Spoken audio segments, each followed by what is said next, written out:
Hi friends, welcome to our channel.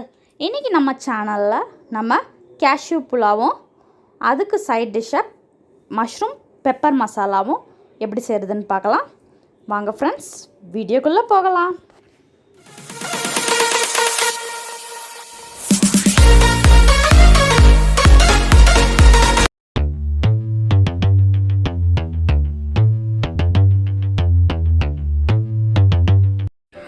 First அடுப்பில் கடாய் வச்சுக்கலாம்.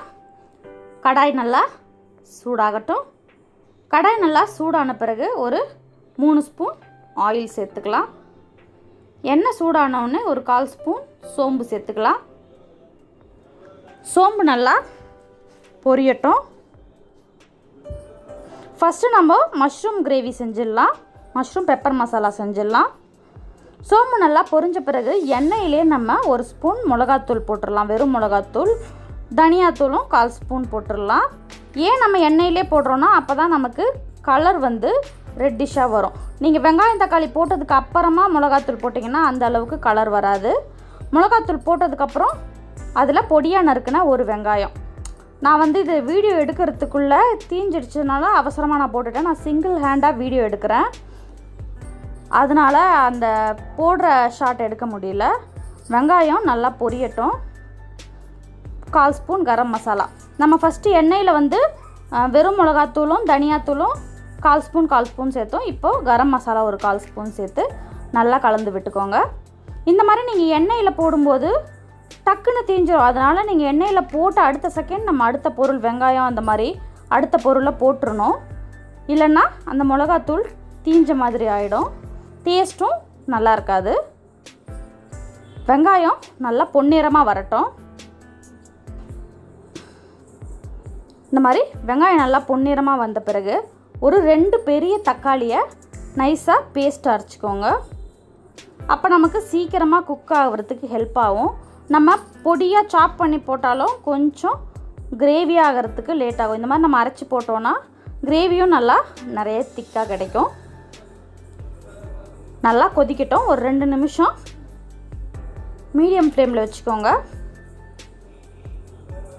Ginger garlic paste ஒரு 1/2 spoon போட்டுக்கோங்க. நல்லா கலந்து விடுங்க. அந்த இஞ்சி பூண்டு பேஸ்ட்டோட பச்சை வாசனை போகட்டும். ஒரு 2 நிமிஷம் நல்லா வதக்கி விட்டுக்கலாம். இந்த டிஷ்ஷுக்கு தேவையான சால்ட்டு சேர்த்துக்கலாம். நம்ம சேனலுக்கு நீங்கள் இப்போ தான் ஃபர்ஸ்ட் டைம் வரீங்கன்னா இந்த வீடியோக்கு ஒரு லைக் பண்ணிவிட்டு வீடியோவை கொஞ்சம் ஃபுல்லாக பாருங்கள். நம்ம சேனலுக்கு சப்ஸ்கிரைப் பண்ணிவிட்டு பக்கத்தில் இருக்க பெல் ஐக்கானை கிளிக் பண்ணி ஆல்னு செலக்ட் பண்ணிக்கோங்க. அப்போ தான் நாங்கள் போடுற வீடியோஸ் உங்களுக்கு ரெகுலராக வரும். நல்லா கொதித்து வரட்டும்.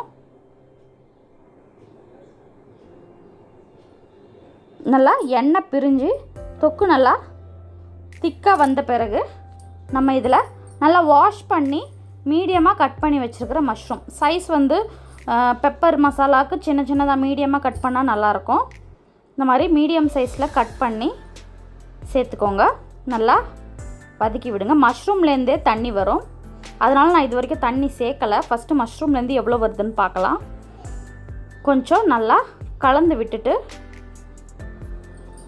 வெயிட் பண்ணுங்கள். ஒரு 1/4 ஸ்பூன் பெப்பர் போட்டுக்கலாம். ஏன்னா இது மஷ்ரூம் பெப்பர் மசாலா. நம்ம அதனால தான் மிளகாத்தூள் கொஞ்சம் கம்மியாகவே போட்டிருக்கிறோம். நல்லா கலந்து விடுங்க.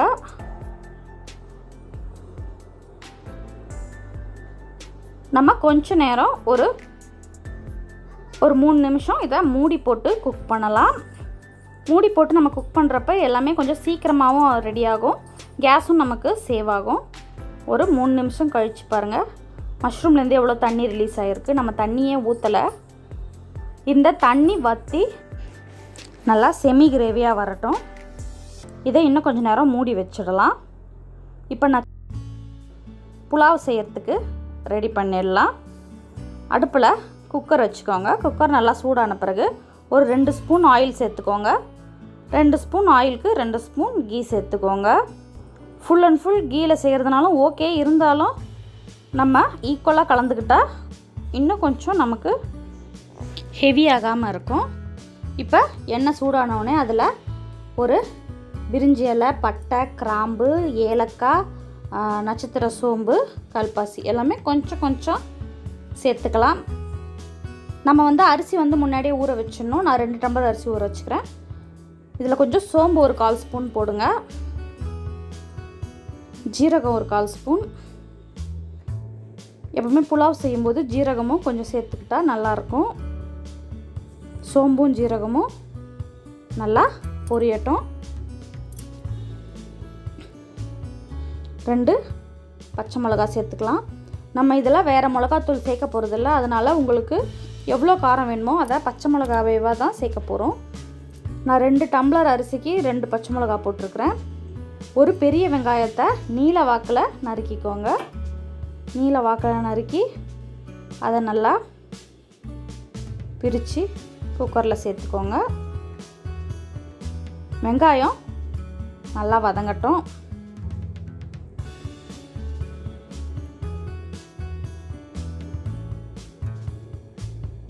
வெங்காயம் நல்லா பொன்னிறமாக வரணும்.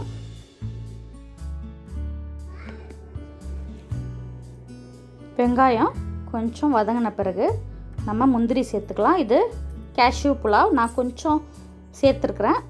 நீங்கள் நிறைய சேர்த்து உங்களுக்கு நிறைய வேணுன்றப்போ நீங்கள் நல்லா ஒரு கை ஃபுல்லாக கேஷ்யூ சேர்த்துக்கோங்க. இப்போ லாக்டவுனில் இருக்கிற நேரத்தில் நிறைய போட்டாலும் நமக்கு தான் கஷ்டம். அதனால் நம்ம சும்மா ஒரு 5-6 பீஸ் போட்டுக்கலாம். ஒரு ஸ்பூன் இஞ்சி பூண்டு பேஸ்ட் போட்டுக்கலாம். நல்லா வதக்குங்க. எப்போவுமே இஞ்சி பூண்டு போட்ட பிறகு அடி பிடிக்கிற மாதிரி இருக்கும். அதனால் அடுப்பை சிம்மில் வச்சுட்டு உடனே நல்லா வதக்குங்க.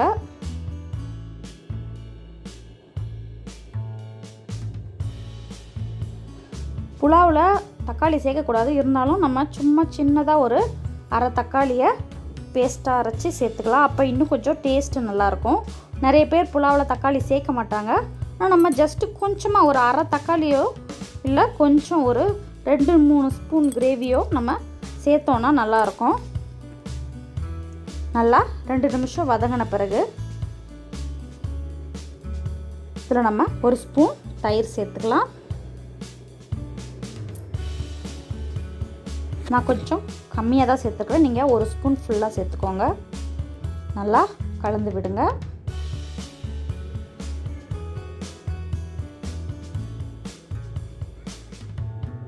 நீங்கள் தேங்காய் பால் கிடச்சா தேங்காய் பால் ஊற்றுனீங்கனாலும் நல்லாயிருக்கும் வாட்டருக்கு பதிலாக.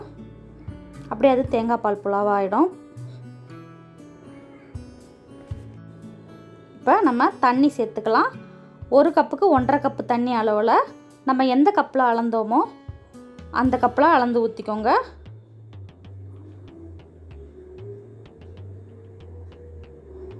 நான் 3 டம்ளர் வச்சேன், அதனால் 4.5 டம்ளர் தண்ணி வச்சுக்கிறேன். இதுக்கு தேவையான உப்பு சேர்த்துக்கோங்க.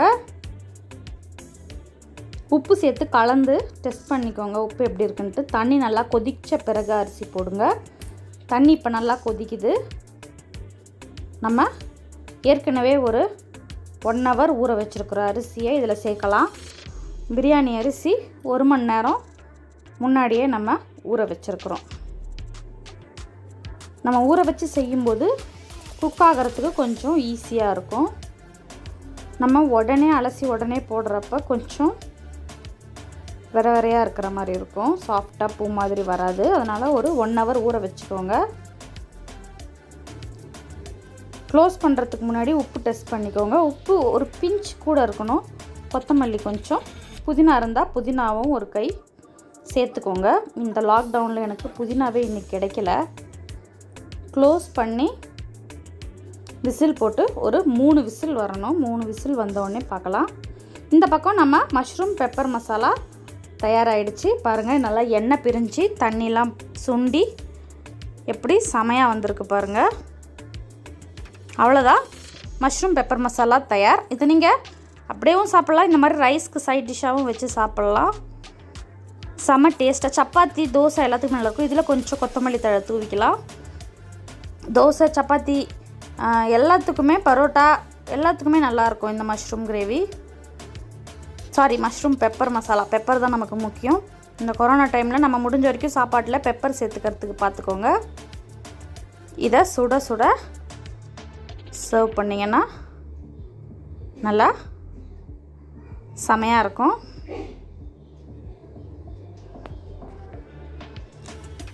நீங்கள் இதை அப்படியேவும் சாப்பிட்டுக்கலாம். ஈவினிங்கில் ரோட்டுக்கடை காளானுக்கு பதிலாக இந்த மாதிரி நீங்கள் சாப்பிட்டீங்கன்னா ஃபுல் அண்ட் ஃபுல் மஷ்ரூம் தான் இருக்கும். இதில் அந்த மாதிரி டேஸ்ட் இருக்காது, இருந்தாலும் இதுவும் நல்ல டேஸ்ட்டாக இருக்கும். நான்வெஜ் டேஸ்ட்டுக்கு ஈக்குவலாக வந்துடும்.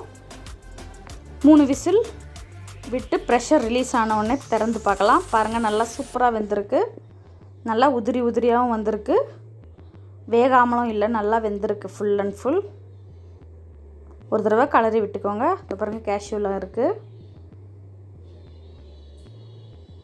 கேஷ்யூவோடு எடுத்து சர்வ் பண்ணலாம்.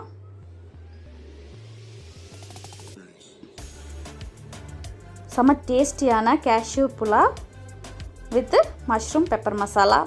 நீங்களும் உங்கள் வீட்டில் இந்த டிஷ்ஷை ட்ரை பண்ணி பார்த்துட்டு எப்படி வந்துச்சுன்ட்டு கமெண்ட்டில் சொல்லுங்கள் ஃப்ரெண்ட்ஸ். நம்ம சேனலுக்கு நீங்கள் இப்போ தான் ஃபர்ஸ்ட் டைம் வரீங்களோ இல்லை ஃபுல்லாக பார்த்துட்டு சப்ஸ்கிரைப் பண்ணாமல் போயிட்டீங்கனாலும் ரொம்ப கஷ்டம். மறக்காமல் சப்ஸ்கிரைப் பண்ணிவிட்டு பக்கத்தில் இருக்க பெல் ஐக்கானை கிளிக் பண்ணி இந்த வீடியோக்கு ஒரு லைக் மறக்காமல் கொடுத்துருங்க ஃப்ரெண்ட்ஸ். Thank you friends. மீண்டும் நாளைக்கு வேறு வீடியோவோட சந்திக்கலாம். பாய்.